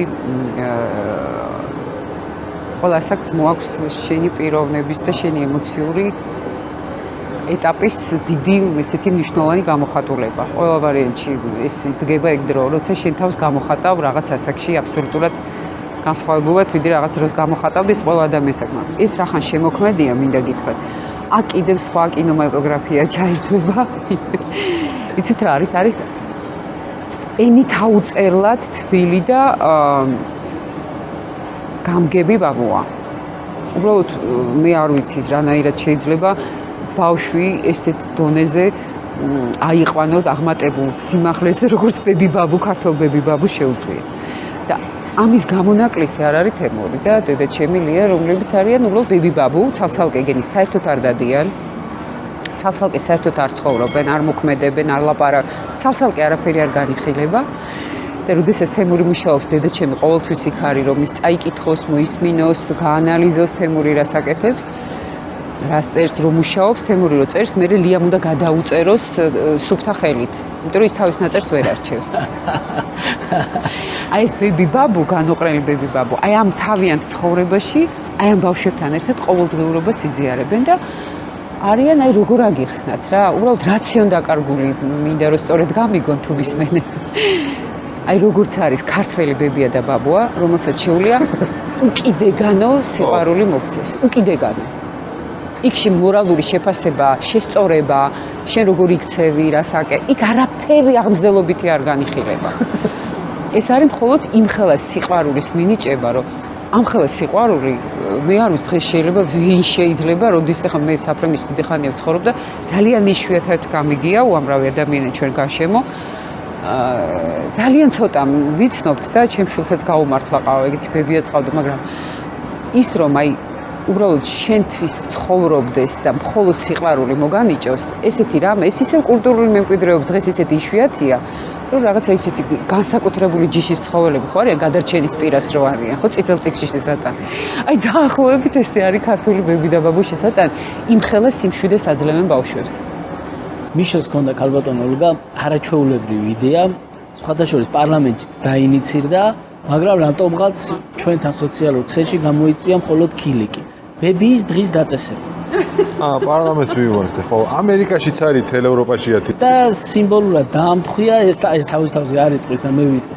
სიმბოლურად დაამტხვია სესილია თაყაიშვილის დაბადების დღე, რომ გამოცხადდეს ქართული ბებიის დღე. გავგიჟდი ისე მომეწოდა ინიციატივა და პარლამენტში გაგზავნა დაინიცირდა. განხილვა რატომღაც გამოვიდა სოციალურ ქსელში, განხილვის კადრები გავრცელდა.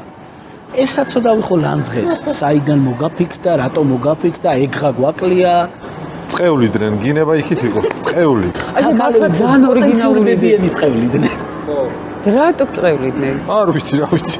არა, იდეის დონეზე ხა პირველად რო გესმის, ცოტა ფიქრდები, ხო? მოიცა რა არის, მაგრამ სესილია თაყაიშვილი არის, აი ზუსტად ის ბებია ასე. იმეს რო არ ეთქვა, რომ ბებია მისის დაბადების დღე გვინაო აგვანიშნინოსო. თან შემოდგომაზე აქვს სესილიასაც, შემოდგომა ბებია ბაბუასთან ასოცირდება და ეგეთი ის ჰქონდა, რომ საოცარი ბებიები და ბაბუები და იმათი სიყვარულით მინდოდა, რომ ჩვენც აღვნიშნოთ იმ ერთ დღეს მაინც მივიდეთ. არ მithქვამს მე სამწუხაროდ არც ბებია ჩემისთვის, არც ბაბუა ჩემთვის, არასოდეს სიტყვა მიყვარხარ. მაშინ არ მქონდა ეს, არ ვიცოდი, რომ ესეთი მაგარი სიტყვა იყო რა. და ძალიან ვნანობ და ამ დღეს მაინც მივიდეთ და უთხრათ, ვინ ცოცხლები ყავს, ბებია ბაბუა დარჩენილი, რომ მიყვარხარო. ეგ ქონდა მთელი ის ფილოსოფია და იმიტომ მივმართე, რომ ამ დღეს პარლამენტმა რაღაც სხვა მიზეზის გამო თქვა, რომ მაშინ ჩვენო უნდა უქმე დღედ გამოვაცხადოთო მოთხოვნაში ეს არ ჩანსო და მოკლედ რაღაც იურიდიულად გაправდა კარგად და უბრალოდ ხალხმა მე ძალიან ბლაძღა რატომ გაზა სუდავანებე თავი მე აღარ ამყავს ბებია ბაბუა თვითონ მიხედონ იმ ძალიან საყვარელი იდეა მე როგორ გითხრა აბა უარი ამაზე იმიტომ რომ იცი რა მაინტერესებს არა უამრავი დღე გვაქვს და იგიც რო იყოს არაფერი არ დაშავდე თქმა უნდა არაფერ ზედმეტს არ შეგვიცვლის და მე კიდევ იმდენი სასაცილო არსებობს კიდევ დასაცინი რომ იმას მე არ ჩამოვყვები ახლა ამიტომ არ იქნებოდა ეს ცუდი მიშო მე აუცილებლად დაგინიცირებდი მე რომ შემეძლოს ერთით მეტი და ნაკლები არაფერს დაგვაჭერდი სადუარი არ მithქოს სიმართლე რო გითხრათ რაღაც უცდებად მაქვს ისე იცი იმდენი მნიშვნელოვანი რამე ამ ქვეყანაში შესაძლებელი რომ შეიძლება ფიქრობენ ადამიანები რომ აი რა დროს ეს არის ბებია ბაბუა და ნამდვილად არ ხარ არა იყოს პარალელურად და ისიც გაკეთდეს საქმეც არც ეგ არ დაგვიშავდეს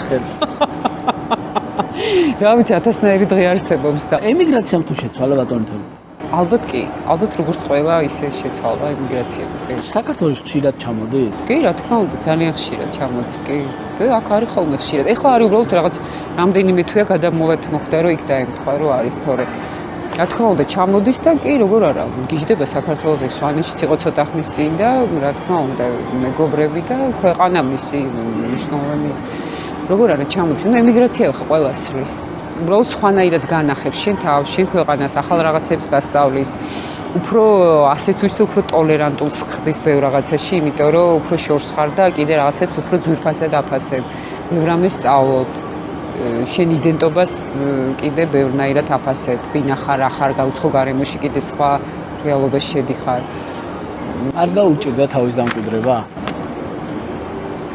ძალიან რთულია ზოგადად სხვა ქვეყანაში რომ მიდიხარ და ემიგრაციაში რომ ეს არის ალბათ აი არის ეგეთი ის კვლევა რომ 30 წელი გჭირდება რომ შენ იმ ქვეყნის ნაწილად იგრძნო თავი იმიტომ ფიზიკური გადაადგილება იმის არ ნიშნავს რომ შენ მენტალურადაც უკვე იქ შეგიძლია თავისუფლად იყო და იცხოვრო ამიტომ ის ბევრი რაღაც პროცესი გადიხარ იმისთვის და ურთულესი პროცესია ეს სხვა ქვეყანაში ერთ დილას გავიძება და თქვა რომ იცი რა მე აქ უნდა ვიყო უცხო ადამიანებთან ერთად უნდა ვიმუშაო სხვაზე ნაკლებად არ უნდა ვიცხოვრო, არ უნდა ვიშრომო, არ უნდა გავაკეთო ბევრი რაღაცა. ძალიან რთული იქნება.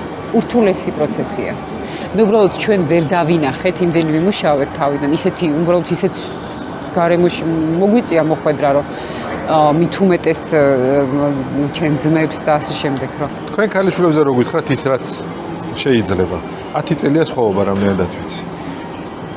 ამის მიუხედავად ჩხუბობდნენ ხოლმე მოსწვლიათ რაღაც თვების მოტიწყნა არ ვიცი უჩხუბიათ ხოლმე როგორც დებს ახასია კი რა თქმა უნდა და დამწყები ვინ იყო ეგ მაინტერესებს უმცროსი დარწმუნებული დებიდან დებიდან უფრო ალბათ პატარა როგორც ყველგან ეს რა თქვენთანაც ჩემი ბიჭები უმცროსი ხო ეხა ერთად წამოვედით რუსთაველის თეატრში არის სპექტაკლზე და ავტობუსით წამოვედი მთელი გზა პატარა ის უფროსი ზის ეს ურტყავს ნუ ურტყავ ბიჭო ნუ პატარა ის მოჩიჩხილე ამის ქალიშვილებს ეგრე თან ჩემთანაც თითქმის ეგრე 8 წელია სხვაობა და ესე პატარა აგიჟებს ოფიციალურად აგიჟებს ის ოლიმპიური სიმშვიდე 15 მაგრამ ხანდახან გადაეკეტება ხო ძირითადად უფრო პატარა იმიტომ ხა უფროსი უფრო სხვა ტიპია სხვა ხასიათის არის პატარა უფრო სხვანაირია და არასოდეს არაცდი და რაც დიდის არის ყოფილი მოგწონს ხო იცი რაც არის და ნუ იქ ტანსაცმლის აღება მოპარვა აღარ დაბრუნება იქ ოთახში შემოდი გადი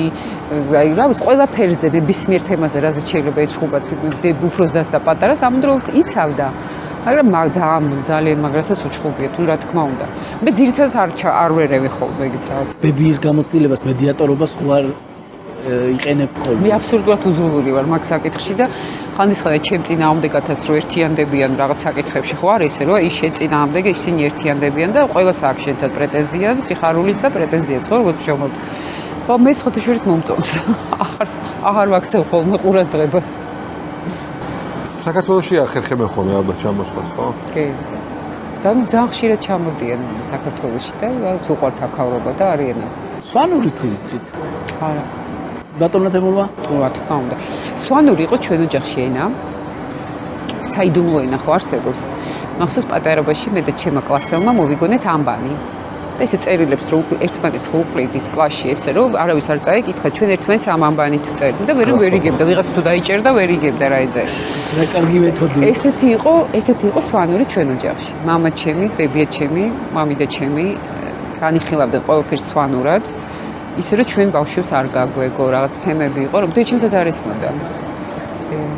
სვანური მე არ ვიცი, მაგრამ მე მინდა რომ ვიცოდე. კუბდარის გაკეთება თუ ვიცი? არა რა თქმა უნდა. არა. სვანური ქუდი თუ გაქვთ? გვაქვს. კარგი. და კოშკიც გაქვთ რომ რამდენადაც ვიცი. ხო საგვარეულო კოშკიც.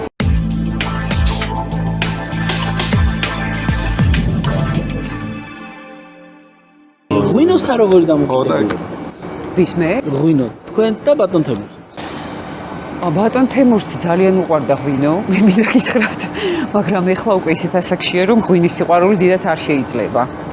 ამიტომ აი ეს დიდი кейფები, რაც იყო თავის დროზე, ყოველთვის ძალიან მოწადინებული იყო და დიდი кейფებში მოხვედრილად მასთან ერთად. თან ისეთ ქვეყანაში გადახვედით საცხოვრებლად, სადაც ღვინის კულტურა ძალიან დიდია და ალბათ იქაც გქონდათ ღვინოსთან შეხება.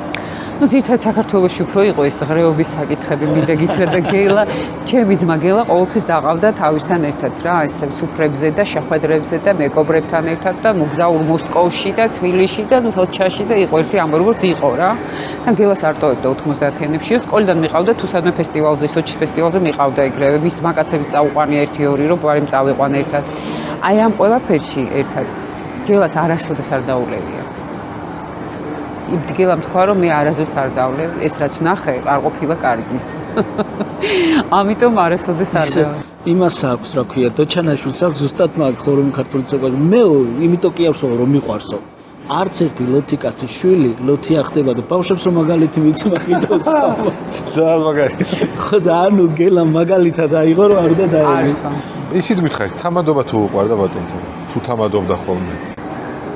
თამადობა არ უყვარდა. უყვარდა სახლში, როდესაც სტუმრები მოდიოდნენ, მაშინ იყო ძალიან კარგი სუფრის მართველი და ჩვენთან ეს იყო ეს ტრადიციული თემა, რომ მეკლე მოდიოდა, რომელიც ბებია ჩემს ყავდა ამოჩემებული და კარგი ცუდი არ ვიცით რა ხდებოდა, მაგრამ ეს მეკლე დადიოდა 30 წელი და მამა ჩემი იყო ძალიან კარგი სუფრის მართველი და ძალიან ესეთი რა ოჯახური სუფრის ტრადიციას მართლა. ეხლა დღესიც პარიზშიც თემური და ლიესთან სახლში არის ყოველთვის აი ეს ადგილი, რაც აი ქართულ რაღაც ტრადიციულ აღდგომა, ახალი წელი, ეს ყველაფერი ის რაც ტრადიციას უკავშირდება, იქ ჩვენ შენარჩუნებული გვაქვს და მონმარტრის ქვემოთ. ღვინოზე რამდენიმე საინტერესო ფაქტს გეტყვით და მე ერთი საჩუქარი ჩვენი მეგობარი დუგლაძეების ღვინის კომპანიისგან, რომლებსაც აქვს არაჩვეულებრივი სლოგანი, ქართული ხასიათის მრავალფეროვნება და ზუსტად ქართული. როგორ გიყვარს ეგ სლოგანი შენ შემოვადო? დასაწყისში ჩვენი გადაცემის ქართული ხასიათის მრავალფეროვნებაზე იმდენად საინტერესო რამე მოგვიყვა ჩვენ ასტუმარმა, რომ თემატურია. ესე იგი, ღვინის ასაკი მნიშვნელოვანად მოქმედებს თურმე გემოზე. არ არის ყველა ღვინო განკუთვნილი დაძველების ხშირად გაგვიგია რომ ღვინო უნდა დააძველო, რაც უფრო დაძველებული უფრო გემრიელი, მაგრამ ყოფილა ღვინის სახეობები, ხურძლის ჯიშები, რომელიც 1-დან 3 წლამდე უნდა შეინახო მხოლოდ და მე უკვე გემოვნებისებებს კარგავს.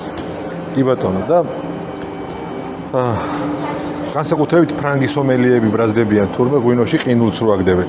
კატეგორიულად არ შეიძლება ღვინოს რო ყინული მივაკაროთ თურმე. და ეხა წარმოვიდგინე, ამისთანა ღვინოშიო ყინულს ჩააგდებ ჩემოლადო. ქისი არის ერთ-ერთი ჩემი ყველაზე საყვარელი ღვინო და გადავწყვიტეთ რომ თქვენთვის ეს მოგვერთვია და გვეჩვენებინა. ძალიან დიდი მადლობა. გადაეცი სტუმარს. მადლობა ჩვენს მეგობრებს დუგლაძეების ღვინის კომპანიას. ყინული არ გააკარო თუ ასე გითხრეს. დიდი მადლობა, არ გავაკარებ, დაგიჯერებ. ღვინოში გემოზე მნიშვნელოვანი ყოფილა სურნელი. აი ეს ერთ-ერთი გამორჩეულია სურნელი მაგიტო ზუსტად. ვთქვი, რომ ფისად არჩეულებული სურნელი. საუბარში ვახსენეთ არაჩვეულებრივი წიგნი, ზე თვარ და პურისხანა მანუშაკა გველოდება. გიждები ამ წიგნზე მართლა ერთი ამოსუნთქვით წასაკითხია. როგორ იწერებოდა აი ეს პერიპეტიები რომ მოგვიყვეთ. 12 წელი დაახლოებით. და ახლა თუ იწერება რამე წიგნი. კი, 12 წელი დაახლოებით საფრანგეთში წერდა ამ წიგნს თემური. და ყველა ეპიზოდს ოჯახის წევრებს უზიარებდა. და ჩვენ ვიჯექით და უსმენდით ხოლმე რას ემოციურად თუ მოქმედებდა, თუ აპტირდებოდით, ესე იგი კარგი იყო. და ასე შემდეგ, ანუ იმაზე ჩვენზე გადიოდა აი ამ ცდას, რამდენად ეს მისაღები იყო და საინტერესო იყო ჩვენთვის და 12 წელი წერდა. და წიგნზე ნახატი რაც არის ჩემი შვილის ნახატური. მართლა? კი, ნახატი არის ლიკუნასი და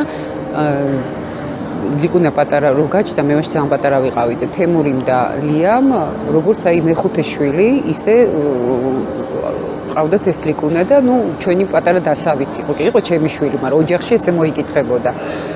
და ლიკუნას დაახატინა იმდენად ძვირფასია თემურისთვის ეს მზე მთვარე და პურისყანა შვილები და ეს ლიკუნას ნახატი პურისყანა რასაც ააყვავებდა შექმნი. დაახლოებით ეს ფილოსოფია იყო ამაში. ეხლა თუ გიკითხავთ რამე წიგნის ეხლა გვიკითხავს, მაგრამ ყველა ისეთ დაკავებულები ვართ, რომ როგორც კი დაგვიჭერს ხოლმე, ჩაგვიჭერს და ამა დაჯექი ხა ერთი 10 წუთი უნდა წაგიკითხო, არ ვიცი გეჩქარება, არ მაინტერესებს და იწყება კითხვა. შენ შემოხვედი, გახვედი, საქმე გაქვს, არ აქვს მნიშვნელობა, შეგიძლია მოისმინო. ანუ ახალი წიგნი იწერება. კი, ახალი წიგნი იწერება და ჩვენზეც ასე ისე უსმენთ და არა ვიცი, მე მგონი რაღაცა საინტერესოს მოყვება, იმიტომ რომ ეს ეპოქა იყო საინტერესო. რა ეპოქაზე იწერება? ისევ იმ ეპოქაზე, რა ეპოქაში თვითონ იცხოვრა, კი. მას ისტორიული ფაქტები ძალიან საინტერესოა. მე მგონი ეს ხალხმა არ იცი და ჩვენგან გაიგება, რომ კიდევ ერთი ძალიან მაგარი რომანი ელოდება კითხვის მოყვარულ. ჩვენიერი ექსკლუზივი გვაქვს. ვიშო. აუ ბავშვობის თემა ვერ ამოუწურეთ მე მგონი. ხო. და ერთი კითხვაც რო დავსვათ ქონდა აქ. აბა სათამაშო თუ ქონდათ რაღაც გამორჩეული განსაკუთრებული ომამდელ ბავშვებს რატომ იყო ომამდელი ბავშვი გონებაჩლუნგი ხო ვიცით ეს ქართულ ფილმში რა კარგად იუმორით არის ნათქვამ. თქვათ გონებაჩლუნგობის დონეზე არ ვიყავით, მაგრამ დაახლოებით ეს რეალობა იყო, არ იყო მრავალფეროვანი სათამაშოებით არ ვიყავით გათამამებული. იყო ეს მაშინ იყო ესეთი გენას ნიანგი გენას თავგადასავალი და ჩიბურაშკა. და მე მყავდა გენა, რომელიც წვანდა ესეთი პლასმასის სათამაშო, ძირითადად პლასმასის სათამაშოები იყო საბჭოთა. და ესეთი რო არ გატყდებოდა ხო თუ გახსოვთ და ესეთი იყო გენა და თემური იყო შოკში, რომ ჩემ გოგოსო რანაირად შეიძლება უყვარდეს და მოსწონდესო ეს თემური ამას აღიქვამდა როგორც მამაკაც ცხოველს. და მე ვიმეორე როგორ შეიძლება გემოვნება ექნება ამ ბავშვი გაფუჭებული, იმიტომ რანაირად შეიძლება შენ გიყვარდეს ეს ცხოველიო გოგოსო, ვერ წარმოედგინა რომ ანუ მე მყავდა გენა საყვარელი მინდა გითხრათ შაპოკლაკი თუ გახსოვთ ეს ბოროტი პერსონაჟი რო ყველას რო ვედნობდა რა ხან მე ვიყავი უფროსი 4 და-ძმას შორის მე ვიყავი აი ჩემ პატარა ძმას ვენდოდა შენ წაყვანილი ხარ და რა შენს მერე რომ მოდიან ბევრი ბავშვები ხო შენ გინდა რომ მაინც სულ შენ იყო რა იმაში რეალობაში და ამ ბავშვებს სულ დიდი კონფლიქტი და დიდი ომები ქონდა ხოლმე თან ეს ჩხუბობდით, რიგდებოდით, იყო ერთი ამბავი 4 სახლში პატარები რო ხართ ხო? ხო და ის იყო რა ქვია აი ამ ჩემს და-ძმასაც აი ამ რეალობაში ვამყოფებდი და სათამაშოს თემა იყო ის კიდე რომ შემოვიდა გერმანული თოჯინები თუ გახსოვთ რეზინის გოგოებისთვის რა ეს უნივერმაგში იყიდებოდა დამალულად დახქვეშ და მე მყავდა ეს თოჯინა და ჩემ დასაც და იყო ამაზე ერთი ამბავი დიდი ხა განსაკუთრებული თამაშები სათამაშოების ჩვენ არ ქონია მუშტაეთ თუ გახსოვთ ეს იყო დიდი ბედნიერება თუ წავიდოდი და იქ იმ მანქანებზე დაждობა დღემდე მიყვარს თან ძალიან ის საჭესრო ტყუილა ვატრიალებდი ხო ეს საჭესტრიალი იგივეა არსებობს კი არის მინდა გითხოთ აუცილებლად ინტერვიუები გაქვთ ჩაწერილი არაერთ ცნობილ ადამიანთან, ვენსან კასელთან, მარი ლეპენთან, პიერ რიშართან. როგორი ტიპები არიან? მარი ლეპენი გაგიბრალდათ რაღაცაზე, ხო? განსხვავებული ტიპებია ყველა, როგორც თქვენი რესპონდენტები. მაგრამ მანდ არის საინტერესო ის იყო, რატომ ვთქვათ, იყო საინტერესო კასელი ვთქვათ, ხო, იმ შემთხვევაში, იმიტომ გოგენს თამაშობდა, გოგენის პერსონაჟს და რატომ აირჩია, რას კავშირი, რაღაცას რო აკეთებ, შენ გავხარ იმ როლს, შენ თავია, შენი ემოცია, რაღაცით გევხარ, რატო გირჩევენ შენ და არა სხვას, ხო, ვთქვათ. და იყო კასელის ეს თემა, რომ რატომ აირჩია გოგენი. ვთქვათ, რატო იყო იქ საინტერესო, იმიტომ რომ ეს გოგენი ყოველთვის გარბოდა. სულ გაქცევა უნდოდა. სულ შემოქმედებით პროცესში იყო და სულ გარბოდა და აი ამან დამაინტერესაო, რომ მე მგავდაო ეს პერსონაჟი ამითი და სულ გავრბოდიო რა. და აი რა როგორ ხსნიდა ამ ყველაფერს, აი ესე ინტელექტუალურად როლის შეფასება, ეს ცოტა ვარსკვლავა ტიპებისგან არის იშვიათი.